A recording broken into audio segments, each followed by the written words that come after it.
Untuk mata, berikan stimulasi bau di depan hidung pasien secara bergantian. Kaji simetrisitas bau atau nervus 1. Yang berat untuk syarat ini adalah kalian harus tahu nervus 1 itu apa. Apa nervus 1? Apa nervus 1? Ada yang tahu nggak? Olfaktori, ya, atau olfaktori. Pada saat kalian ujian lab, ini harus disebutkan. Dan biasanya akan nanya, nervus 1 itu apa? Olfaktorius, ya. Tindakannya hanya satu, yaitu mencium bau. Bagusnya yang kayak putih ya, jangan kopi. Kalau kopi takutnya dia aspirasi atau tersentuh. Bapak saya akan mengecek ya masalah pada nervus 1, yaitu olfaktori. Bapak coba tutup hidung yang satunya dengan jari Pak. Bapaknya malam ya Pak ya. Ini bawa apa? Kopi misalnya ya. Yang sebelahnya Pak. Bawa apa Pak? Kopi misalnya ya. Tempatnya baik putih. Tapi kita tanyakan akhirnya mana yang lebih jelas tercium?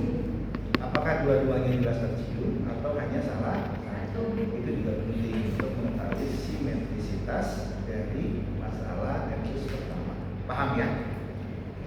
Bisa terjadi juga pasien mengalami sinusitis. Clear? Clear. Lanjut. Pasien mata berikan stimulasi cahaya langsung dan tidak langsung pada kedua pupil. Cek simetrisitas, kaji juga memandang dan ketajaman dengan menggunakan selencar jika kondisi pasien memungkinkan atau nervus 2. Di poin ke-11 ini kita mengkaji nervus 2 apa? Optik ya, atau optikus. Catat dan ingat.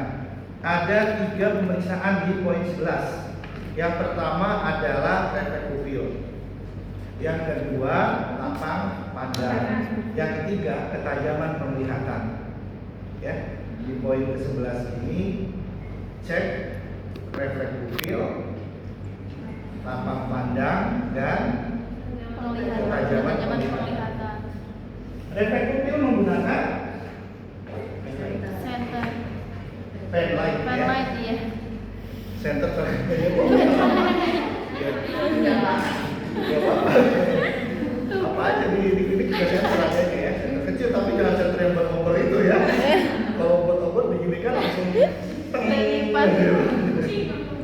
Ya, satu-satu ya. Kita maaf ya Pak ya, saya akan mengkaji nervus berapa? 2. Nervus optik. Yang pertama adalah refleks pupil. Ya, mengecil ya. Mengecil namanya apa? Mengecil dalam bahasa kesehatan. Miosis. Kalau membesar melebar? Aduh, ini sudah masuk loh. Kalau membesar? Midrosis. Hidrosis. Betul, hidrosis. Kalau mengecil normal ya? Iya Pak. Miosis. Kalau membesar? Enggak normal. Tidak normal, berarti pasiennya mau sakaratul atau masalah pada saraf. Ya, pada pasien stroke itu kelemahan tubuh, Bapak selalu cek juga refleks pupil, ternyata betul. Ya, yang sebelahnya mengalami kelemahan. Karena pada saat Bapak cek refleks pupilnya dia melebar. Ini juga menjadi poin juga pada saat kita mengecek pasien-pasien. Misalnya ya kasusnya tabrakan, tidak sadar pasiennya ya. Bapak kan otomatis membangunkan pasien gitu ya supaya sadar dengan respon nyeri. Respon nyeri itu menggunakan jari kita taruh di tulang sternum. Itu sakit sekali, pasti bangun pasiennya. Kalau ini kan tidak ada respon, maka Bapak cek refleks pupil. Kalau misalnya dia mengecil, Bapak tunggu, pasti ini akan bangun hanya pingsan saja. Mungkin membutuhkan waktu berapa supaya stimulasi otaknya bisa berfungsi. Tapi kalau misalnya melebar, kritis sekarang, maka Bapak akan merujuk pasien ya. Karena akan membangun ya. Tanda-tanda semikoma juga gitu ya. Ada tuh mahasiswa nanya, Mas Hasbi, di tetangga saya ada yang mau meninggal, cuman nggak tahu nih dia udah meninggal atau belum, gitu kan? Tekniknya seperti apa Pak Hasbi? Coba yang pertama cek nadi dulu, ya, nadi karotis paling besar. Jangan ini ya, ya. Itu kan nggak etis ya. Cek nadi karotis. Ada nggak? Nggak ada Pak Hasbi. Cek dengan stetoskop, yaitu denyut jantung. Itu terdengar dengan keras tuh, ya nggak? Dengan stetos. Dan juga Pak Tasbih cek pupil. Kalau pupil apa? Kalau yang meninggal? Membesar. Tidak ada membesar dari pemeriksaan atau? Tidak ada reaksi. Membesar saja. Normalnya kan kecil ya, dia bisa membesar saja. Jadi pada saat kena cahaya itu nggak akan ada reaksi. Ya. Nggak ada Pak Tasbih. Ya udah. Berarti dia sudah ada. Paham ya? Ya itu sedikit saja. Selanjutnya adalah lapang pandang. Lapang pandang kita membutuhkan dua objek, jangan dua-duanya tangan ya. Itu membingungkan. Ya enggak? Bapak saya akan mengkaji lapang pandang bapaknya. Bapak fokus ke tangan saya ya Pak ya, ke jari saya kan semuanya jahat ya. Pada saat ini yang satu ke sini, yang satu ke sini gitu. Ya maka dua objek. Kata dokter spesial saraf itu dua objek. Satunya tangan, satunya pen, white atau pulpen. Bapak hanya fokus pada jari saya. Nanti ini saya akan gerakan sampai ke arah Bapak. Apabila ini sudah tidak terlihat, Bapak sampaikan sudah tidak terlihat. Maka Bapak ikut ke tangan saya Pak. Susah tahu. Kalau pada pasien yang sesungguhnya itu seperti itu, ya, pasiennya tidak paham gitu ya. Masih terlihat nggak? Terlihat. Normalnya itu batasnya sampai telinga. Lebih dari itu? Mata batin, punya mata batin. Ini udah tenang ya. Ya, ulang lagi ya. Seperti itu, paham? Dua sudah. Yang terakhir adalah ketajaman menggunakan ya Snellen card. Normalnya itu kalau untuk mengetahui mata mins dan ram itu 6 meter. 6 meter? 6 meter. Kok di ruang itu dari situ ke situ dong? Ceknya di Ya, mos. itu ketajaman itu di mos ya. Emang nggak menggunakan alat? Kalau yang ini mah kan masih manual. Masih pakai kacamata itu Pak? Oh, pakai kacamata itu. 1 meter kalau untuk ketajaman penglihatan. Ya 1 meter aja ya. Ini apa? Tapi ingat pasiennya suruh, tanya dulu bisa baca atau tidak? Ya enggak? Nggak tahu. Ini apa Pak? Nggak tahu. Nggak tahu. Nggak tahu kalau bisa baca. Ya enggak?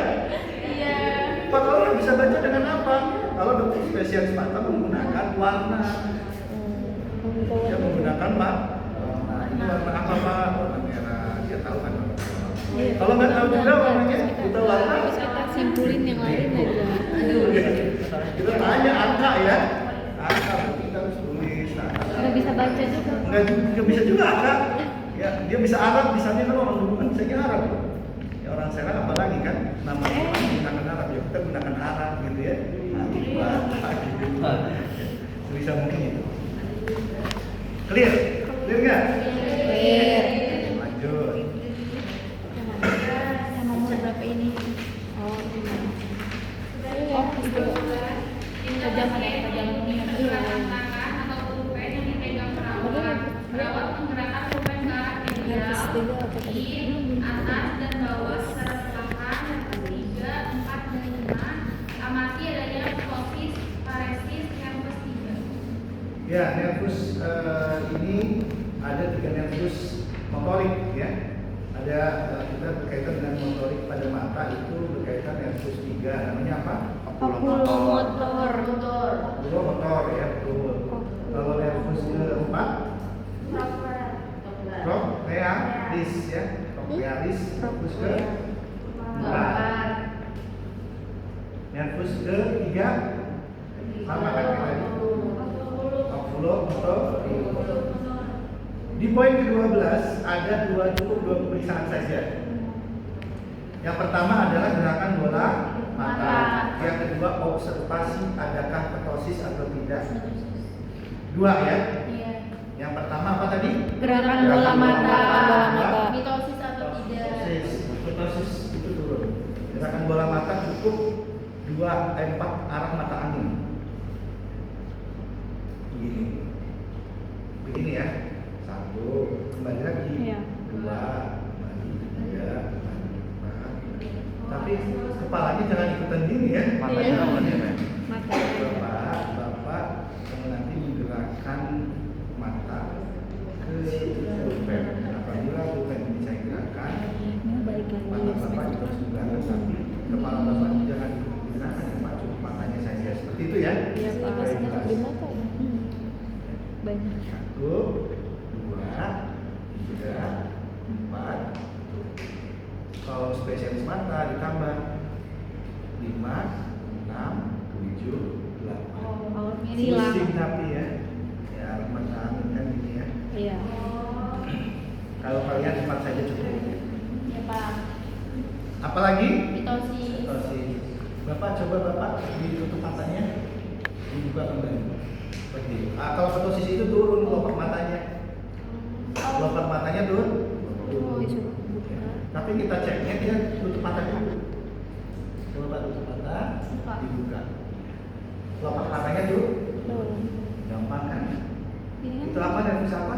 Ada 3. Iya.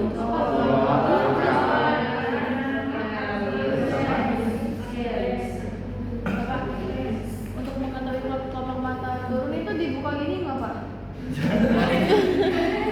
Kalau dibuka itu malah ini ya kan terlihat. Jadi dia membuka mata juga kelihatan.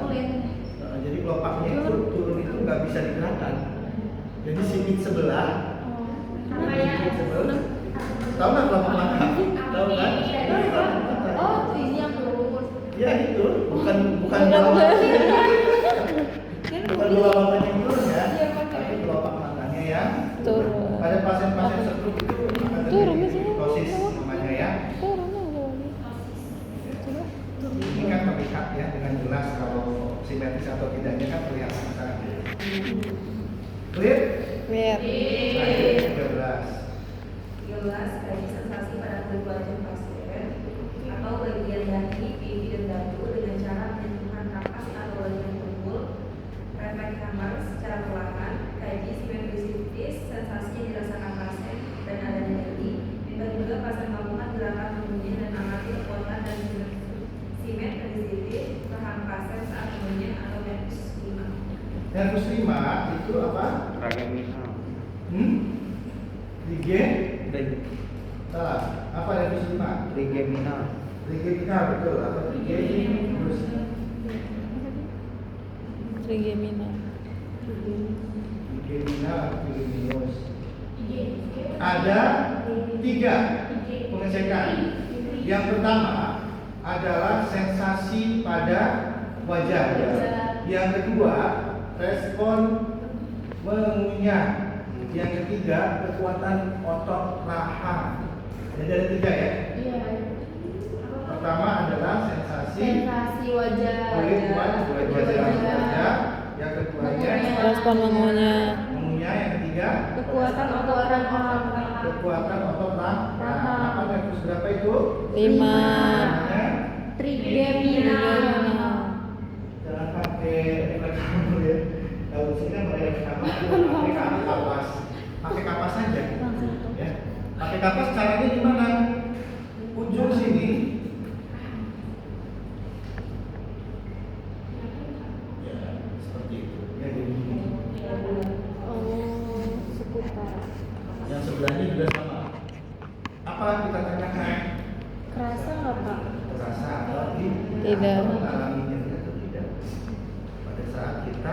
sensasi. Ya. Menggunakan apa? Terus yang kedua menunya ini lebih ke arah menggigit, ya. Tapi jangan menggigit ya, tapi dia menggigit lidah. Coba Bapak gerakan rahangnya seperti menunya Pak. Ya, membuka menu. Kita lihat simetrisitas antara kanan dan kiri. Ada pada pasien-pasien stroke dia tidak simetris, miring kan? Pada saat dia mengun. Sekarang kekuatan otot adalah Bapak buka mulutnya Pak. Pada saat membuka mulut kita tekan rahang. Ya itu yang pertama. Ada teknik yang kedua, dokter spesialis THP biasanya menggunakan ini, buka mulutnya Pak. Ya. Lebih ya. Nggak kelihatan. Ini kalau dokter spesialis seperti ini, buka mulutnya Pak. Untuk mengetahui juga ini kan ada kertas ya di sini ya. Iya cukup ditekan, ininya tekan. Dengan ini juga boleh. Gitu ya. Terus mulutnya Pak. Intinya adalah ada tekanan atau tidak. Ya. Clear? Oke, lanjut. Kalau ada yang ingin ditanyakan boleh sambil berjalan ya. Oh ini ke-14 lanjut dong.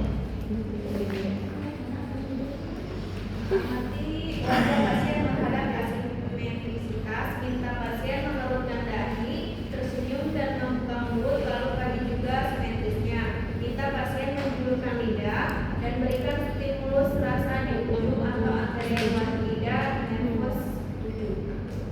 Nervus 7 ini berkaitan dengan asimetrisitas ya. Wajah fasialis itu wajah.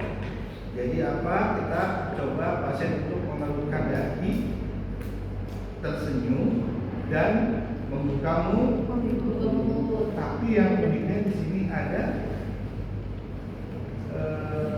sensori lidah ya. Kalau lidah kan nervus ke apa? Lidah itu 9 ya. Tapi di sini ada ini ya, berikan stimulasi rasa, stimulus rasa. Ya tidak apa-apa, sesuaikan saja dengan daftar kiri.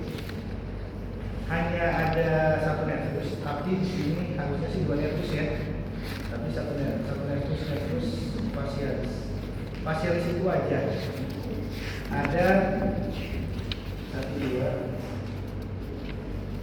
3. Ada 3 berarti ya. Yang pertama adalah mengurutkan dahi, yang kedua tersenyum, yang ketiga rasa. Rasanya dikasih aja di ujung. Di ujung itu apa ujung? Ya untuk apa? Untuk rasa apa? Bukan di pangkal ya. Di ujung. Manis. Ya kita kasih rasa manis. Cuma aja pakai ini. Orang yang ujung kan anterior kan? Di sini ya. Ujung atau anterior berarti kita berikan respon manis, stimulasi rasa manis. Ada 3 ya. Bapak coba Pak urutkan dari. Nah itu kan menurut kan? Ya. Ada mahasiswa yang dari itu ini kan? Udah dari itu ini. Ya. Urutkan dari. Nah oke. Menurutkan darinya ya. Menurut. Terus bahasanya seluruh senyuman. Itu enggak sih? Ini saya juga melakukan kalau pasiennya mengalami stroke, dia biasanya senyum. Karena mengalami stroke itu akan terlihat antara kanan dan kiri. Terus poin yang selanjutnya, rasa. Bapak bukan mulutnya Pak. Ya lidahnya dikeluarin Pak, dikasih rasa. Rasa apa Pak? Manis. 3 poin yang kita periksa di poin keempat. Next lanjut.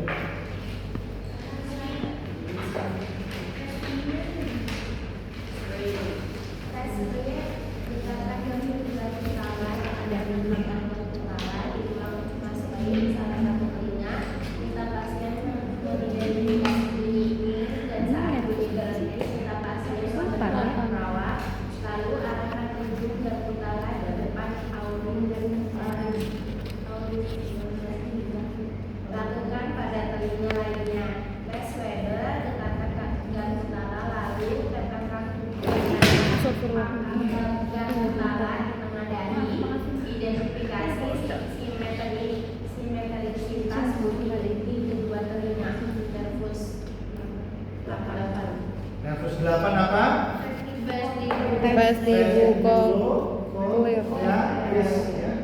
Udah habis itu berarti pendengaran. Nah di telinga ini pendengaran ini ada pendengaran sensorik, ada motoriknya itu adalah keseimbangan. Jadi telinga itu bukan hanya untuk mendengar tapi keseimbangan ya. Nervus yang berapa? 8. Namanya apa?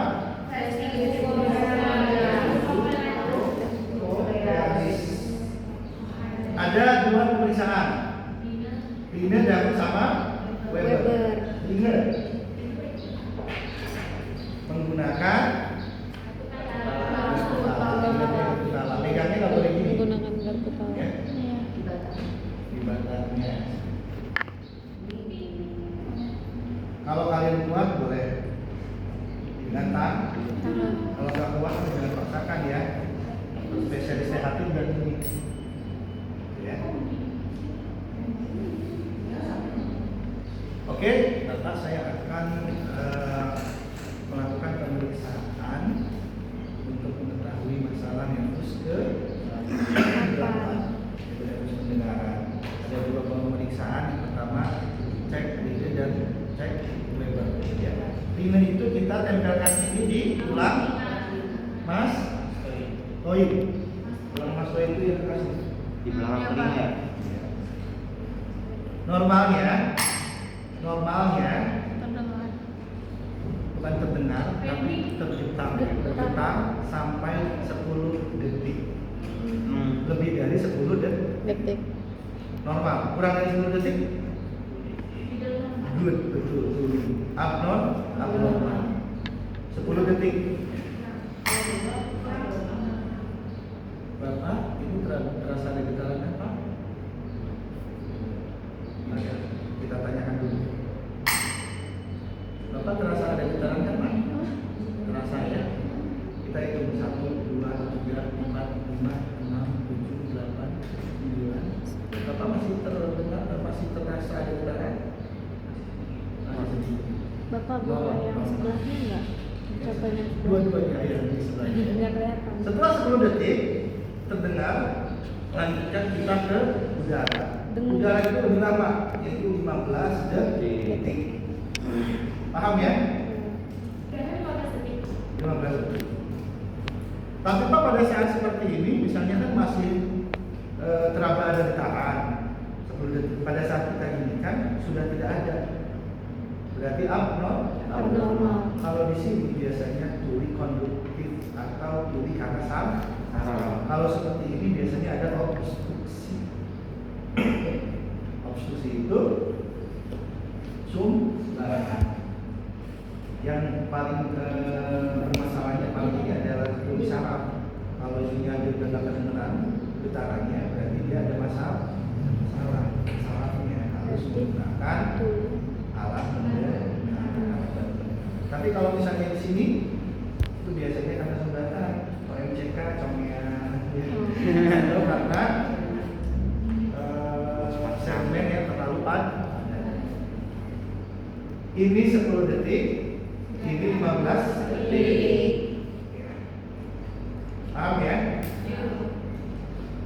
Biasanya kalau untuk THT kalau ini aja udah nggak merespon, apalagi ini tidak lanjut di sini. Seperti itu ya. Barat, getarannya masih 10, 3, 4, 5, 6, 7, 8, 9, 10. Masih terdengar Pak? Masih normal. Cek apa namanya? Kalau Weber di atas kepala sama normalnya 10 detik.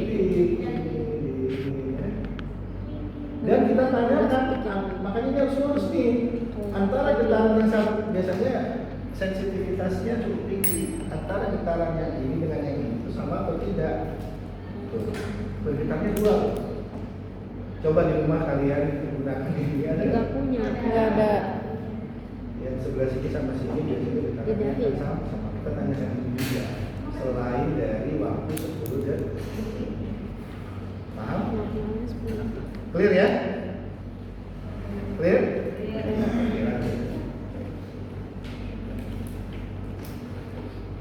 Udah.